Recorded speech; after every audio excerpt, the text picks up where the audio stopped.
The Astros and the Guardians have a very important four-game set, which started last night. I'll have a quick review of the game last night. The Toronto Blue Jays and the Minnesota Twins have a very important three-game set that starts this weekend. I'll have a review of last night's game. And the New York Yankees and the St. Louis Cardinals have a very important three-game set with some new people and new places. And along the way, the San Diego Padres face the Los Angeles Dodgers in a game on Sunday Night Baseball. The Atlanta Braves and the New York Mets started a five-game set last night. I'll have a review of last night's game and a look ahead to the weekend.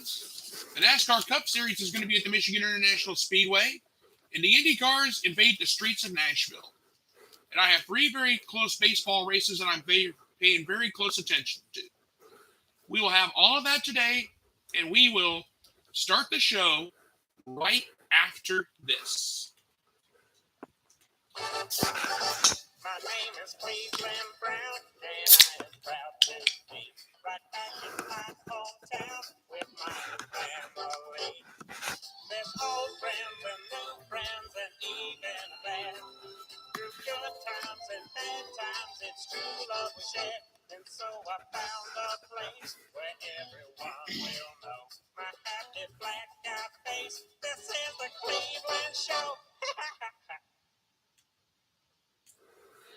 Well, and a pleasant Friday afternoon, everybody. It is now time for the Scott Manning YouTube Sports Machine. I am so thrilled to have you with me here on this Friday afternoon. We've got a great show lined up for you. We're going to go ahead and get started with it right now. Last night, the Houston Astros did shut out the Guardians 6-0 behind a Justin Verlander pitching performance. He pitched 6 innings, only gave up 2 hits, walked 1, struck out 5. Verlander is 15-3 this season with a 1.73 ERA. Can you say AL Cy Young? Now, here is tonight's matchup. It's an interesting one. The Cleveland Guardians are sending Hunter Gaddis to the mound, a minor leaguer. I have no information on him at all, so I'm going to have to take a guess. But I can tell you right now, the Houston Astros are sending Framber Valdez to the mound. He has a 9-4 record with a 2.80 ERA and 117 strikeouts to his credit. The matchup on Saturday is an interesting one. Luis Garcia is going to the mound. He has an 8-7 record with a 3.81 ERA and 112 strikeouts to his credit. And who will he be facing? Cal Quantrill, a 7-8 record with a 4.08 ERA and 75 strikeouts to his credit. That's an interesting matchup. Then on Sunday, the best matchup of all. I know on paper it doesn't sound too good, but when you look at everything, you'll see why. The Houston Astros will be sending Christian Javier to the mound. He has a 6-7 record with a 3.24 ERA and 126 strikeouts to his credit. And the Cleveland Guardians will be sending Tristan McKenzie to the mound. He has a 7-8 record with a 3.38 ERA and 113 strikeouts to his credit. But if you're looking for hitting for the Astros, you only got one guy to worry about, Yordan Alvarez. The man's hitting .304 with an OBP of .412, 30 home runs, and 72 RBIs this season. But the Cleveland Guardians have an extra person, if you think about it. Andres Gimenez. This guy's hitting .297 with an OBP of .364, and he's also got Jose Ramirez as support, hitting .282 with 21 home runs and 86 RBIs to his credit. The Guardians are in a must situation here. They got to take at least the next 2 of 3, and hopefully the Minnesota Twins falter somewhere. And hopefully the Blue Jays will have a field day with the Twins so they can get back up in front in the American League Central. The White Sox are playing the Rangers. I'm not too worried about that series right now. That's just all there is to it. But a very important weekend for the Guardians. They got to take the next 3 and hope the Twins falter somewhere. And that's all I have to say about that at this moment. But speaking of the Minnesota Twins, the Central leading Twins, last night, the Twins hitting the entire starting lineup a combined 3 for 30. The first 5 in the batting order, a combined 2 for 16 with 4 strikeouts. Luis Arias, he's supposed to be the big power hitter, 0 for 4 last night. Jorge Polanco, 0 for 2. He walked twice. That was it. Reyes is hitting 326 with an OPP of 394. Then you got Jorge Polanco hitting 237, 14 home runs, 49 RBIs. They didn't find anything last night. Vladimir Guerrero Jr. Guerrero's hitting 286 with 22 home runs, 66 RBIs. Last night he was 2 for 5 with a run. He had a double, a home run, 3 RBIs, but he did strike out once last night. But I want to give some love to Bo Bichette. 3 for 5 last night, 2 runs, 2 doubles in the ball game last night, and only 1 strikeout. And Alec Monahan got the win. 6 innings pitched, 2 hits, 2 earned runs, 4 walks, 5 strikeouts. This guy's 12-5 on the season with a 2.45 ERA.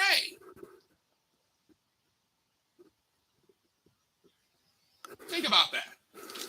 But now I've already given the batting numbers for the 2 players. Actually, there's one other one I want to bring up. Lourdes Gurriel Jr. This guy's hitting 313 with an on-base percentage of 366. Think about that. Keep him in mind for the rest of the weekend.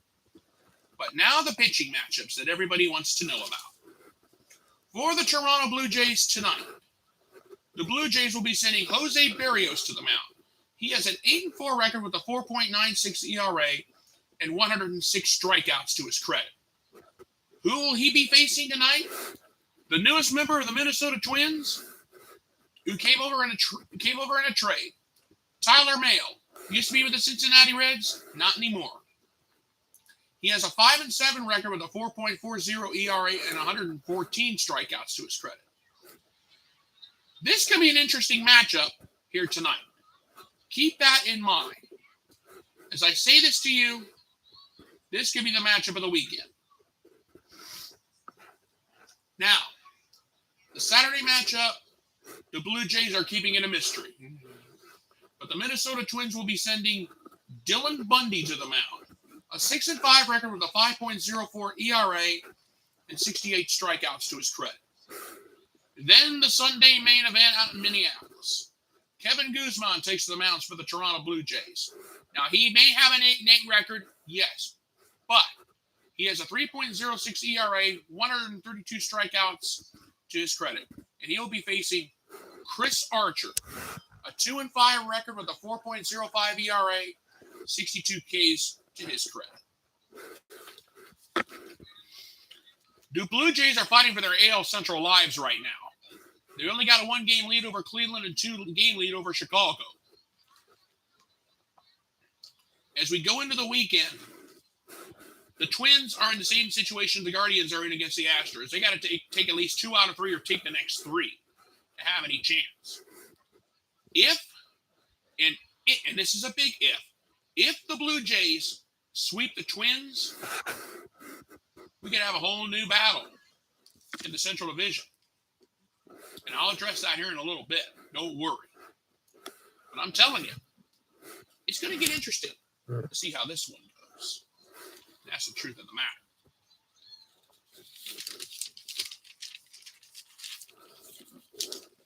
All right. Let's move on. Before we do.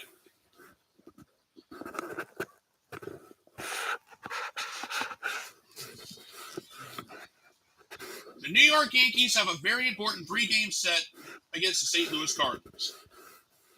All you got to say is Aaron Judge versus Paul Goldschmidt. Aaron Judge, the guy's hitting 298 with an OPP of 386, 43 home runs, 93 RBIs. Paul Goldschmidt, he's hitting 332 with an OPP of 413, 26 home runs, and 82 RBIs. But it's not just the hitting that's got me interested in this weekend matchup. It's some of the pitching matchups that got me interested in this weekend. Tonight's matchup is an interesting one. Nestor Cortes takes the mound for the Yankees. He has a 9-3 record with a 2.53 ERA and 111 strikeouts to his credit. He will be facing Dakota Hudson. He has a 6-6 record with a 4.10 ERA and 54 strikeouts to his credit. Interesting choice of matchup here. Now, Jordan Montgomery did come to the Cardinals in a trade with the Yankees. So on Saturday, we'll be seeing Jordan Montgomery face Domingo Germain. Here's the book on Germain. He has a 1-1 record with a 6.39 ERA, only 10 strikeouts to his credit. He will be facing Jordan Montgomery, a 3-3 record with a 3.69 ERA and 97 strikeouts to his credit. The Yankees got another player from the Oakland A's, Frankie Montes. He'll be playing on Sunday. He only has a 4-9 record with a 3.18 ERA, but he has 109 strikeouts to his credit. And he will be facing Adam Wainwright, an 8-8 record, but he does have a 3.11 ERA and 103 strikeouts to his credit. A below 500 pitcher versus a 500 pitcher on Sunday afternoon. That's your Sunday main event out at Busch Stadium. This is a very important 3-game set for the Cardinals. Because you know the Brewers have a 3-gamer against the Reds. Hee-haw. But this is the 3-game set that's got a lot of Cardinal fans worried. If the Cardinals could take 2 out of 3 from the Yankees and hopefully have the Brewers falter against the Reds, we got a battle. The Cardinals could jump out in front in the National League Central. This is going to be an interesting weekend out in St. Louis, the home of Anheuser-Busch. And that's just all there is to it.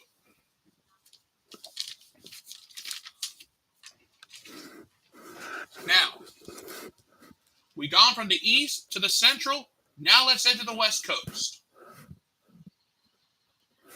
The San Diego Padres have a very important 3-game set against the Los Angeles Dodgers. Tonight's matchup promises to be a good one. For the San Diego Padres, Sean Manaea takes the mound. He has a 6-5 record with a 4.25 ERA and 111 strikeouts to his credit. The Padres are fighting for a wild card spot. And for the Los Angeles Dodgers, they're sending Tony Gonsolin to the mound. A 12-1 record with a 2.41 ERA, 96 strikeouts to his credit. This promises to be a good one. The Saturday matchup. This is an interesting one. The San Diego Padres will be sending Mike Clevenger to the mound, a former Cleveland guy. He has a 3-3 record with a 3.13 ERA and 59 strikeouts to his credit. And he will be facing Andrew Heaney for the Los Angeles Dodgers. Only a 1-0 record, his second ever start. He has a 0.77 ERA and 34 strikeouts to his credit. Then the Sunday night matchup, and this is the game on ESPN Sunday Night Baseball this week. The San Diego Padres will be sending Yu Darvish to the mound. A 10-4 record with a 3.30 ERA and 127 strikeouts to his credit.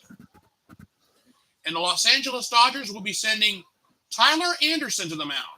A 12-1 record with a 2.89 ERA and 94 strikeouts to his credit.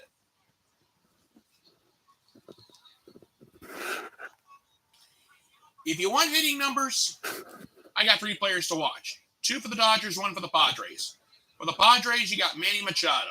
He's been Mr. Do-It-All this season. A 293 batting average, an OBP of 368, 19 home runs, 60 RBIs. Then you got Freddie Freeman. He's hitting 324 with an OBP of 399. And then you got Mookie Betts hitting 266 with 25 home runs and 89 RBIs to his credit. This promises to be a great matchup. If the Padres can take 2 out of 3 from the Dodgers, it will prove that the Dodgers are not as invincible as first thought. This could be an interesting weekend, and a weekend where we need comebacks, and we can have a great week. The Yankees and the Dodgers have 2 big series this weekend, both of them. We'll see what happens. All right. Now, we have crisscrossed the United States. We started in Cleveland, went to Minnesota, went to St. Louis, hit the West Coast, and now it's back to the East Coast for a very important 5-game set.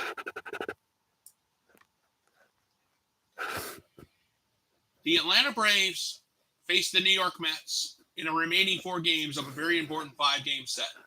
Last night, Pete Alonso went on a tear. He was 2 for 4 with a run, and 3 RBIs. Jeff McNeil, only 1 for 4, but the Mets still won 6-4. But I want to give some love to Daniel Vogelbach. He came over from the Pittsburgh Pirates in a trade. Last night, he was 2 for 4 with a run and an RBI. Vogelbach's hitting 240. The reason why I mention this is very simple. When he was with the Pittsburgh Pirates for most of the season, he was only hitting 228. Now that he's come to the New York Mets, in 10 games with the Mets, the guy's hitting 333. That's a major improvement. Vogelbach has a chance at a World Series ring with the New York Mets. But last night for the Braves, despite the fact they only lost by about a couple of runs, the Braves batting order, a combined 7 for 34, 10 strikeouts. Case in point, Dansby Swanson. This guy's hitting 297 with an OBP of 355. He was 0 for 4 last night. Austin Riley.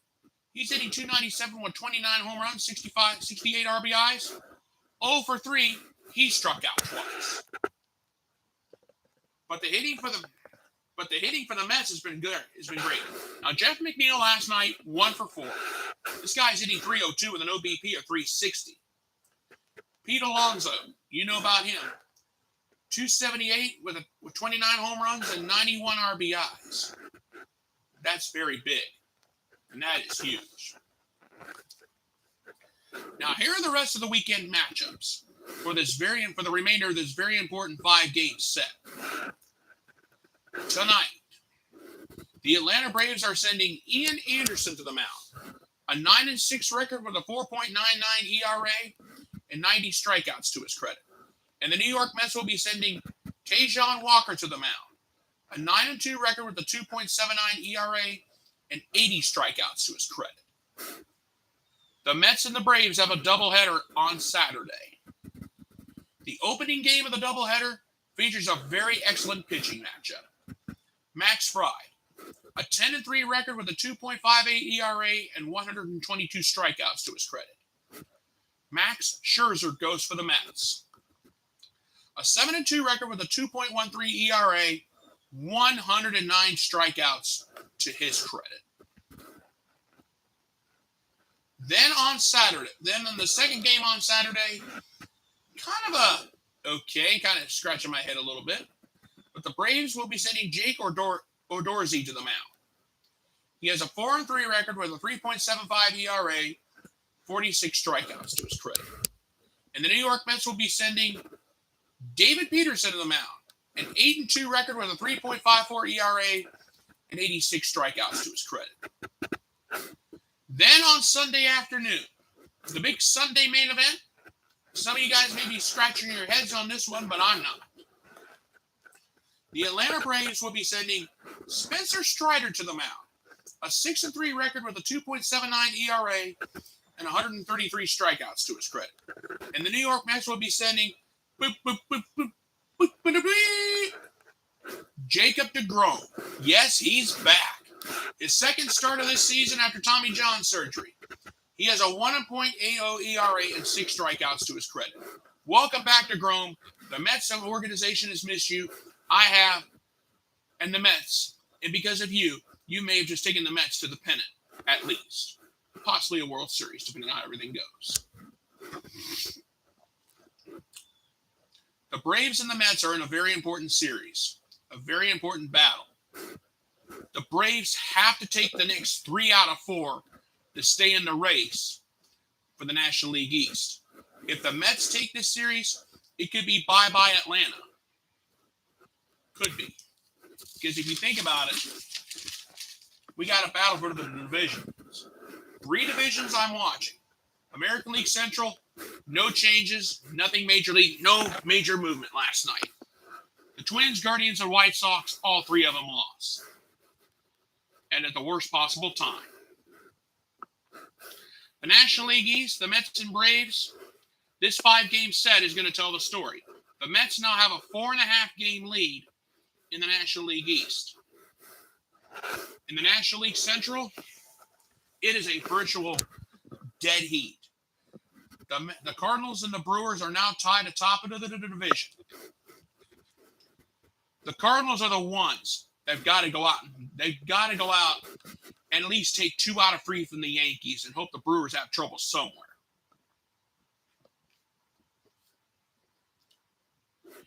This is a big weekend out in St. Louis, and it's a big weekend in Cincinnati because the Brewers are coming. The Brewers are coming to town. If the Reds take 2 out of 3 from the Brewers, and if the Cardinals can sweep the Yankees, think how much of a momentum swing that would be. It would be huge. Folks, it's August. And before you know it, it'll be September, and the postseason will be right around the corner. That's all there is to it. And yes, football is starting back up very soon. I have forgotten about that.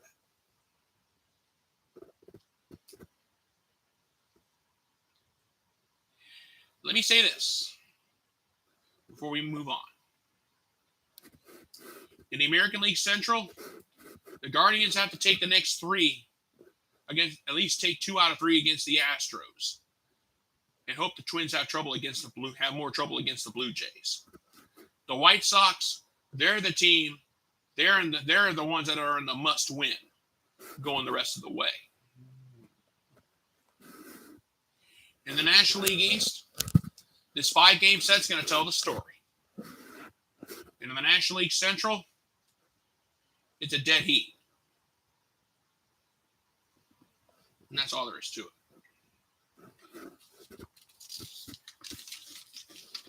All right. Let's move on. The NASCAR Cup Series is in action this weekend out of the Michigan International Speedway. This is a 3 o'clock race Sunday on the USA Network. Tyler Reddick captured his second win of the season at the famed Brickyard of the Indianapolis Motor Speedway road course last weekend. A great race it was.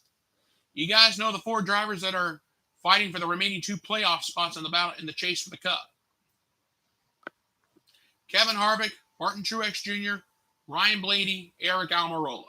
I'm not going to mention any more point totals because you guys know what the deal is. One of those 4 has to win just to stay in the battle for the Cup playoffs.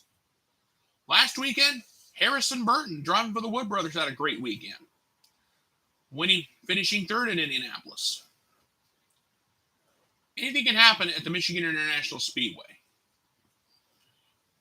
A lot of the drivers love to go there because it always puts on a great race. And it does. I've been to the famed Michigan International Speedway for a 400-mile contest. 400 miles. We'll see what happens on a Sunday afternoon in the Irish Hills.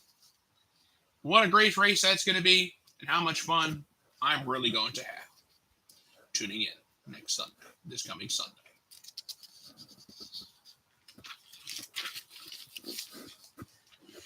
But if you think the NASCAR Cup Series is the only series in action this weekend, you're dead wrong. The IndyCar Series will be on the streets of Nashville. This is a 3 o'clock race on NBC. Last weekend in Indianapolis, Alexander Rossi won there. Won the road race there. Now, we go from the road course in Indianapolis to the streets of Nashville, the streets of Music City, USA, and the home of country music. Who will come home the winner? Can Rossi do it again? Or will it be Indianapolis 500 champion Marcus Ericsson? Or could it be Scott McLaughlin of the Penske team? We have 8 drivers that have a shot, that have a possibility of winning the championship. It's going to come down to who wants it the most. And remember, the IndyCar Championship, the final race of the season, is going to be at Laguna Seca on September 11th. Actually, put this down. 9/11/2022, the IndyCar driving title may be decided. Bottom line. Okay. Now that's all the sports news I have on my end. But there's something I want to talk about. Brittany Griner. As all of you know by now, Brittany Griner was found guilty of drug possession in Russia. She was sentenced to 9.5 years in prison. People are saying they're being way too harsh. She got caught with drugs. If you do the crime, you do the time. It doesn't matter if it's here in the United States or over in Russia. That's my feeling. She got caught. And I'm telling you right now, this prisoner swap that the U.S. wants to do with Russia, it's crazy. Brittany Griner has said she hates America. She has said that. I'm trying not to get political here, but I'm just reiterating what she has said. Brittany Griner has hated America. She did say that. She kneels for the national anthem.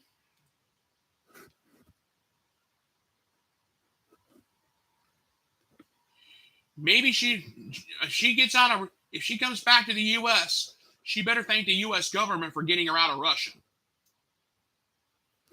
And folks, I'm trying to be careful how I word this because I don't want to offend anybody.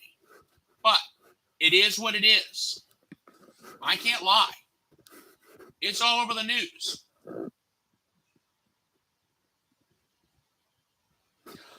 I've decided I'm not going to go any further about Griner at this time. That's all I have to say. And now, ladies and gentlemen, it is now time for my closing thoughts.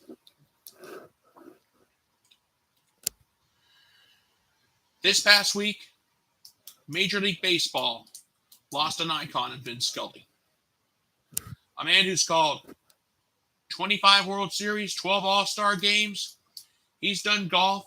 He's done the NFL. He was in the booth for the catch Montana to Clark in the 1981 NFC Championship game between San Francisco and Dallas. The voice of the Dodgers since 1956. He was there when the Dodgers won Brooklyn and they made the trek west. Vin Scully finally retired in 2016. He said, I needed you, the fans, more than I needed you more than you needed me. Vin Scully. 25 World Series, 12 All-Star games. He was there for some of the most iconic moments ever. Hank Aaron's 715th home run. He was in the booth. He was in the broadcast booth at NBC with Bill Buckner's famous error in the 86 World Series. 2 years later in 88, he was back at it again with this call of the home run with Kirk Gibson in Game 1 in the 88 Fall Classic. Through it all, Vin Scully was a legend. A great broadcaster. Somebody I admired. And Saturdays on NBC with the game of the week, that was a treat for me. Getting to see two great teams and getting to listen to Vin Scully and Joe Garagiola on Saturday, that was something special. Times have changed, but things stay the same. And that's all there is to it. And one last thing before I go. Vin, you're in heaven now. Can you do us all one favor? Can you say hello to Joe Garagiola for us? Let him know he is sorely missed as well. Those two are back together in heaven. And they're reminiscing about the great times they've had. And that's all there is to it on this weekend and on this Friday. Okay, folks, I'm going to go ahead and get on out of here. I want to thank you guys so much for being with me here on this Friday. Please go ahead and subscribe to my YouTube channel. My name is Scott Manning, and all you have to do is type my name, scroll down, look for this pretty face, click subscribe, and you will see all the sports videos I have done so far. I want to thank you guys so much for being with me here on this Friday. I'll be back here on Sunday night at Sunday night at 11:30 Eastern Time with the Scott Manning Sunday YouTube Sports Machine. Until then, you guys have a great weekend. Thank you so much for being with me, and God bless. Goodbye, everybody, and I thank you.